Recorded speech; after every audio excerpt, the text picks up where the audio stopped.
প্রিয় দর্শক, পার্বত্য নিউজের জনপ্রিয় টক শো পার্বত্য আলোচনায় আপনাদের সবাইকে স্বাগত জানাচ্ছি। আমি সুমি আস্তান। পার্বত্য আলোচনায় আজকে আমাদের মাঝে স্টুডিওতে উপস্থিত হয়েছেন সদ্য কারামুক্ত পার্বত্য ছাত্র নেতা, পার্বত্য চট্টগ্রাম ছাত্র পরিষদের প্রতিষ্ঠাতা কেন্দ্রীয় সভাপতি ইঞ্জিনিয়ার শাহাদাত ফরাজি সাকিব। সাকিব, কেমন আছেন আপনি? জি, আলহামদুলিল্লাহ ভালো আছি। আমাদের স্টুডিওতে আপনাকে স্বাগত। ধন্যবাদ। সাকিব, আপনার আটক হওয়ার কারণ সম্পর্কে ইতোমধ্যে কিন্তু দেশবাসী অবগত। আমরা আজকে সেই বিষয়ে আলোচনায় যাব না, তবে আমরা আলোচনায় যেতে চাই যে আপনার আটক হওয়ার সময়ের ঘটনা এবং পরবর্তীকালের ঘটনাগুলো নিয়ে আমরা আজকে আলোচনা করব। আপনি যে জাতীয় নাগরিক কমিটি কেন আপনাকে বহিষ্কার করেছে, আপনি তো সেই সময় জবাব দিয়েছিলেন। আসলে দেখুন, জাতীয় নাগরিক কমিটি যে কারণে আমাকে বহিষ্কার করেছে সেই ইস্যুটি হচ্ছে রাষ্ট্রের অত্যন্ত গুরুত্বপূর্ণ একটি ইস্যু, আদিবাসী ইস্যু।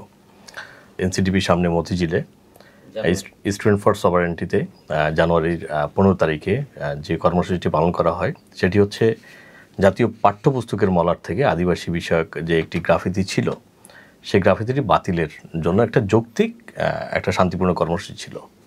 তো সেখানে আমরা যেটা দেখেছি যে পরিকল্পিতভাবে জাতীয় নাগরিক কমিটির যুগ্ম আহ্বায়ক অলিক মিরির নেতৃত্বে এবং বৈষম্য বিরোধী ছাত্র আন্দোলনের কেন্দ্রীয় কার্যনির্বাহী কমিটির সদস্য শ্রেষ্ঠা ছিলেন সেখানে, এই দুজন, তাদের নেতৃত্বে মূলত আরেকটি পাল্টা কর্মসূচি তারা ঘোষণা করে। তো ঘোষণার পরবর্তী যে ঘটনা ঘটে সেখানে একটি অনাকাঙ্ক্ষিত ঘটনা তৈরি হয়। তো সেই অনাকাঙ্ক্ষিত ঘটনার উপরে ভিত্তি করেই আমাকে মূলত নাগরিক কমিটি তারা সাংগঠনিক একটি সিদ্ধান্ত নেয় আমার বিরুদ্ধে। তো সেই সিদ্ধান্তটি অ্যাকচুয়ালি দেশের স্বার্থে বা সংগঠনের স্বার্থে বা জাতীয় স্বার্থে কতটুকু যুক্তি সম্পূর্ণ ছিল সেটি ইতিমধ্যে দেশের জনগণ সেটি বিচার বিশ্লেষণ করেছে। তবে আমার জায়গা থেকে আমি আমার যে সার্বভৌমত্বের স্বার্থ বা দেশের স্বার্থ তার জায়গা থেকে আমি অটল ছিলাম যে কখনোই বাংলাদেশের ইতিহাসে কখনোই আদিবাসীর কোনো অস্তিত্ব ছিল না। সুতরাং জাতীয় নাগরিক কমিটি এই যে তথাকথিত যারা আদিবাসী স্বীকৃতি যারা চায় তাদের বিরুদ্ধে কোনো ধরনের সাংগঠনিক ব্যবস্থা না নিয়ে যে আমার বিরুদ্ধে আমি দেশের সার্বভৌমত্ব রক্ষা করতে গিয়ে যেখানে জাতীয় পাঠ্যপুস্তকে আদিবাসী বিষয়ক যে গ্রাফিতিটি সেটি বাতিলের আন্দোলনে আমি প্রধান অতিথি হিসেবে উপস্থিত ছিলাম স্টুডেন্ট ফর সভারেন্টি, তারা আমার বিরুদ্ধে সাংগঠনিক ব্যবস্থা গ্রহণ করলো। সেক্ষেত্রে আমি আজকের এই আপনার টকশোর মাধ্যমে জাতীয় নাগরিক কমিটির কাছে আমি জানতে চাই যে আপনারা কি সত্যিকার অর্থে চান যে আদিবাসী স্বীকৃতি দানের মাধ্যমে পার্বত্য চট্টগ্রামের সার্বভৌমত্বকে বিসর্জন দিতে? যদি নাই চেয়ে থাকেন সেক্ষেত্রে আমি মনে করি যে শুধু আমার বহিষ্কার আদেশ নয়, আপনাদের আমার এই বহিষ্কার আদেশের মাধ্যমে আরও আপনাদেরকে স্পষ্ট করা উচিত, আপনাদের অবস্থান পরিষ্কার করা উচিত যে আপনারা সত্যিকার অর্থে বাংলাদেশে কি আদিবাসী স্বীকৃতি চান।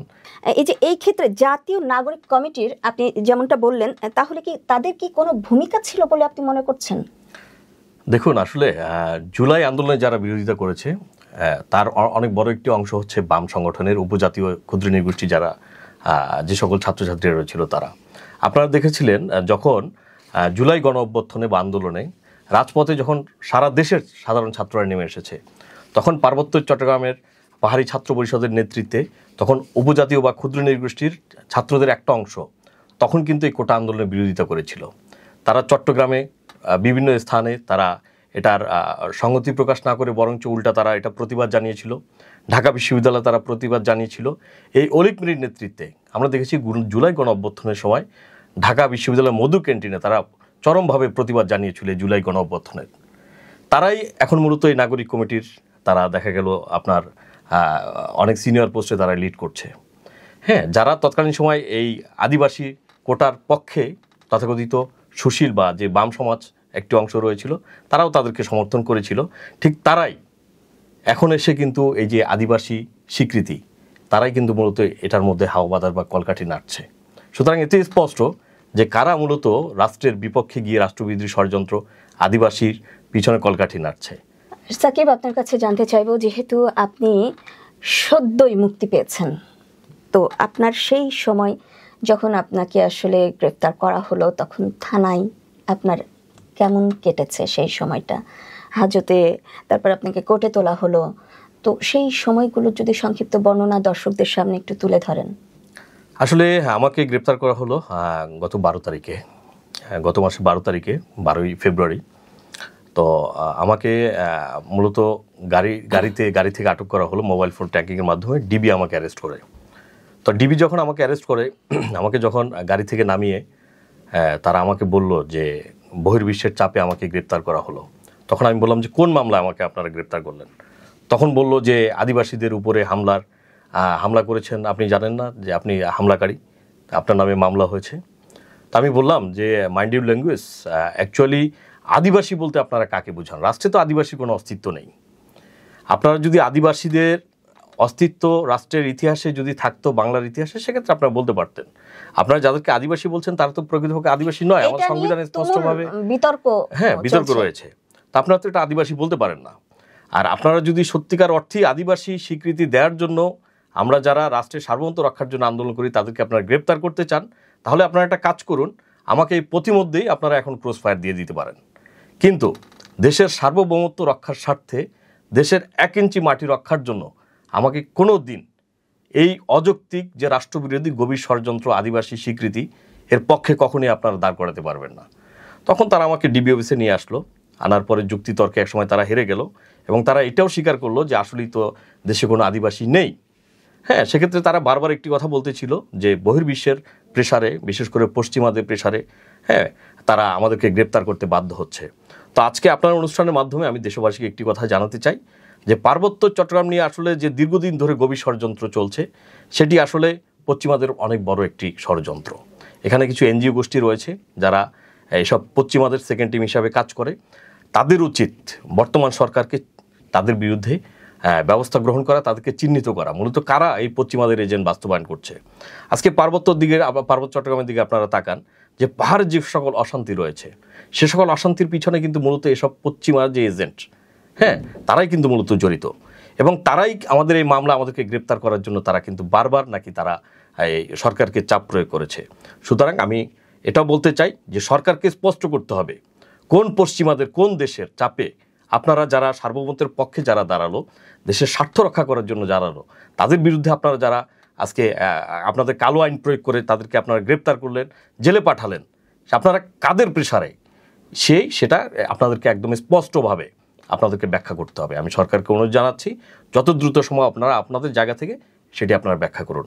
আর আরেকটি বিষয় হচ্ছে, আমাকে যখন অ্যারেস্ট করা হলো তখন আপনারা দেখেছেন ডিএমপির যে ফেসবুকের অফিসিয়াল পেজ, সে পেজ থেকে এমনভাবে তারা এটা প্রচার করছে, হ্যাঁ, যে এই রাষ্ট্রের সার্বভৌমত্ব ইস্যু নিয়ে যারা কথা বলবে তারা যাতে ভবিষ্যতে, হ্যাঁ, কথা বলতে অনুৎসাহিত হয়, সেভাবে কিন্তু তারা প্রচারণা চালিয়েছে। তো আমি মনে করি এটি আসলে যারা রাষ্ট্রের সার্বভৌমত্বের পক্ষে যারা কাজ করে তাদের বিরুদ্ধে গভীর একটি ষড়যন্ত্র। এই ষড়যন্ত্রের পিছনে কারা জড়িত? সময় এসেছে 2024 সালে এসে আমরা যখন গণঅভ্যুত্থান ঘটিয়েছি, নতুন একটি বাংলাদেশের স্বপ্ন দেখছি, তখন বিনদেশি এই যে সকল ষড়যন্ত্র যারা বাস্তবায়নে সহযোগিতা করছে, তারা মূলত কারা, তাদেরকে ফাইন্ড আউট করতে হবে খুব দ্রুত। এই দায়িত্ব দেশের জনগণের, দেশের সরকারের। আপনি যে বেরিয়ে আসলেন, নতুন কোনো দলে ফিরে যাবার আপনার পরিকল্পনা রয়েছে কিনা, নাকি আগের দলেই ফিরবেন? অ্যাকচুয়ালি দেখুন, আমি জাতীয় নাগরিক কমিটিতে শুরু থেকে আমি সাথে ছিলাম এবং জুলাই গণঅভ্যুত্থানে আপনারা জানেন আমি সায়েন্স ল্যাবের সমন্বয়কের দায়িত্ব পালন করেছি এবং সায়েন্স ল্যাবে প্রত্যক্ষভাবে আমি নেতৃত্ব দিয়েছি। এবং তার সুবাদে বৈষম্যবিরোধী ছাত্র আন্দোলন এবং জাতীয় নাগরিক কমিটি যখন একটি নতুন বাংলাদেশ বিনির্মাণের স্বপ্ন দেখে, তাদের সাথে আমি স্বপ্ন দেখেছিলাম একসাথে যে নতুন করে বাংলাদেশটাকে আমরা গড়ব। কিন্তু আমি খুবই হতাশ হয়েছি যখন একটি নতুন রাজনৈতিক বন্দোবস্তের কথা বলা হচ্ছে, নতুন একটি বাংলাদেশ বিনির্মাণের কথা বলা হচ্ছে, ঠিক তখনই এই যে রাষ্ট্রবিরোধী আদিবাসী যে চক্রান্ত ষড়যন্ত্রে যারা সমর্থন করে, যারা সুযোগ করে দেয়, তাদের সাথে আমি রাজনীতিতে যাব কিনা সেটা আমাকে দ্বিতীয়বার অবশ্য ভাবার প্রয়োজন আছে বলে আমি মনে করি না। এবং যেটি বললেন যে অন্য কোনো দলের সাথে আমি রাজনীতি করব কিনা, আসলে দেখুন, রাজনীতি করাটা বড় বিষয় নয়, দেশের জন্য কাজ করাটা হচ্ছে বড় বিষয়। আপনি যেখানে থাকুন না কেন, আপনি যদি দেশের জন্য, দেশের সার্বভৌমত্বের জন্য, দেশের মানুষের জন্য যদি আপনি কাজ করতে পারেন, তাহলে আপনাকে বিশেষ কোনো রাজনৈতিক দলের সাথে যে যুক্ত হতে হবে সেটা আমি প্রয়োজন আছে বলে মনে করি না। তবে সময় যদি কখনো আসে, প্রেক্ষাপট যদি কখনো তৈরি হয়, তাহলে তখন চিন্তা করে দেখব। আবারও জানতে চাই আপনার কাছে যে জেল গেটে যখন যাচ্ছিলেন, তখন জেল গেটে যে জিজ্ঞাসাবাদের বিষয়টি আসে, আপনাকে কি ধরনের কোশ্চেন করা হচ্ছিল এবং আপনি আসলে তখন আপনার অনুভূতিটা কেমন ছিল সেটা বলুন। আসলে শুরু থেকেই আমার কাছে কেন জানি মনে হয়েছিল যে আমাদের যে মামলাটি, সে মামলাটি টোটাল সাজানো একটি মামলা এবং বিশেষ করে সার্বভৌমত্ব ইস্যুকে কণ্ঠরোধ করার জন্য মামলাটি করা হয়েছে। তো জেলগেটে তো নানা রকম বিভ্রান্তকর প্রশ্ন আমাদেরকে করা হয়েছে, কিন্তু বারবার একটি কথাই আমরা বলেছি, দেখুন আমরা যা করেছি আমরা দেশের জন্য করেছি, আমরা দেশের সার্বভৌমত্ব রক্ষার স্বার্থে কিন্তু আমরা সভরেনিটি সেভ করার জন্য আমরা আমাদের প্রোগ্রাম আদি ঘোষণা করেছি। সুতরাং আপনারা যতই এখানে বিভ্রান্তকর প্রশ্ন করেন না কেন, দিন শেষে আমরা দেশের জন্য আমরা কাজ করেছি। এবং সর্বশেষ তারা বুঝতে পেরেছে যে কোনোভাবেই আসলে আমাদেরকে তারা কণ্ঠরোধ করতে পারছে না, আমাদেরকে তারা ভিকটিম কার্ড আসলে কখনোই করতে পারছে না। তখন তারা বুঝে ফেলছে যে না, আসলে ওনাদেরকে দিয়ে তেমন কিছু হবে না। তখন যে ষড়যন্ত্রকারী যারা, তারা বাধ্য হয়েছে আমাদেরকে জামিন দেওয়ার জন্য। আদিবাসী বিষয়ে আপনারা হঠাৎ করেই এত সরব হলেন কেন? অ্যাকচুয়ালি আদিবাসী বিষয়ে তো আমরা হঠাৎ করে সরব হইনি, মানে নতুন করে আবার নতুন করে আমি যেটা বলছি, আমি জানি যে এটা চলছে, কিন্তু আবারও নতুন করে কেন? আচ্ছা, কারণ হচ্ছে আদিবাসী যে ট্রাম্পসটা, এই ট্রাম্পসটা একটা নতুন একটি ট্রাম্প। এই আদিবাসীটা হঠাৎ করে জন্ম হলো কোত্থেকে? আপনারা দেখুন, আইলো কনভেনশন যখন হলো 2007 সালে, এর পরপরেই রাজা দেবাশিস রায়ের নেতৃত্বে হঠাৎ করে বাংলাদেশে আদিবাসী একটা উদ্ভট জন্ম হলো। এই যে উদ্ভট জন্ম, আদিবাসীর জন্ম, এটি 1997 সালে আপনারা দেখেছেন যে পার্বত্য চট্টগ্রাম যে চুক্তি স্বাক্ষরিত হয়েছিল, এই চুক্তিতে কিন্তু স্পষ্টভাবে পাহাড়ের যে সকল ক্ষুদ্র নৃগোষ্ঠী রয়েছে তাদেরকে সেখানে উপজাতি হিসাবে উল্লেখ করা হয়েছিল। কই, তখন তো সেখানে কেউ প্রতিবাদ করেনি। যদি তারা প্রকৃতপক্ষে আদিবাসী হয়েই থাকতো তাহলে তো তারা অবশ্যই প্রতিবাদ করত, তার কিন্তু প্রতিবাদ করেনি। কিন্তু আইলো কনভেনশন অনুযায়ী যখন আদিবাসীদের স্বার্থ রক্ষার জন্য স্পষ্টভাবে আন্তর্জাতিকভাবে বলে দেওয়া হলো জাতিসংঘ থেকে যে আদিবাসী সুরক্ষার জন্য এই সুবিধাগুলি তাদেরকে দিতে হবে, তখন কিছু সুবিধাভোগী আদিবাসী, তথাকথিত আদিবাসী বা উপজাতীয় নেতারা তারা দেখলো আমরা যদি কোনোভাবে নিজেদেরকে উপজাতি থেকে আদিবাসী কনভার্ট করতে পারি, সেক্ষেত্রে আমরা পার্বত্য চট্টগ্রামের স্বায়ত্ত শাসন জারি করে আমরা নতুন একটি রাষ্ট্র সেখানে গঠন করতে পারবো। সুতরাং এটি খুব নতুন একটি ষড়যন্ত্র।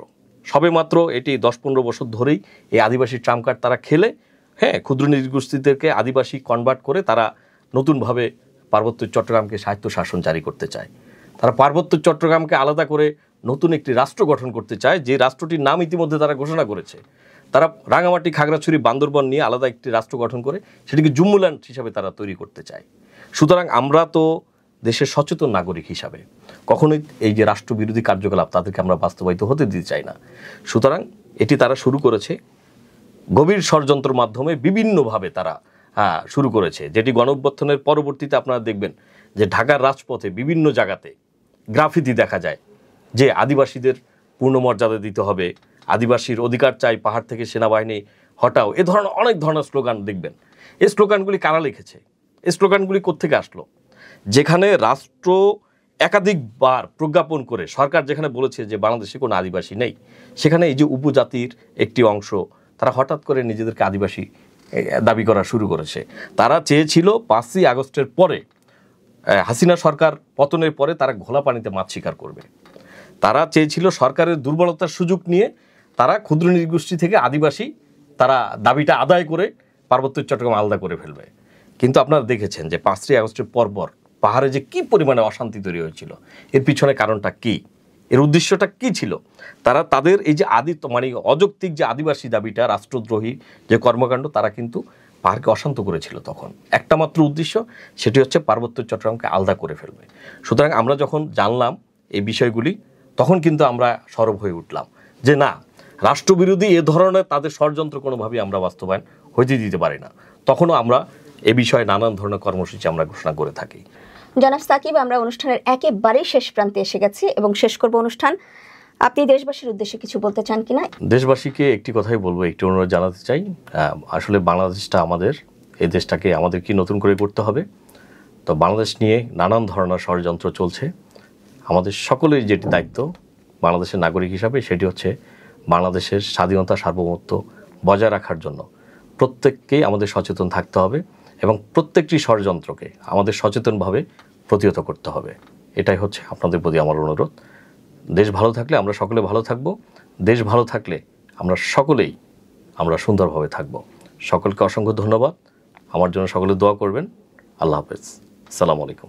আপনাকে অসংখ্য ধন্যবাদ সাকিব আমাদের পার্বত্য নিউজ অনুষ্ঠানে আসার জন্য। আপনাকে অসংখ্য ধন্যবাদ।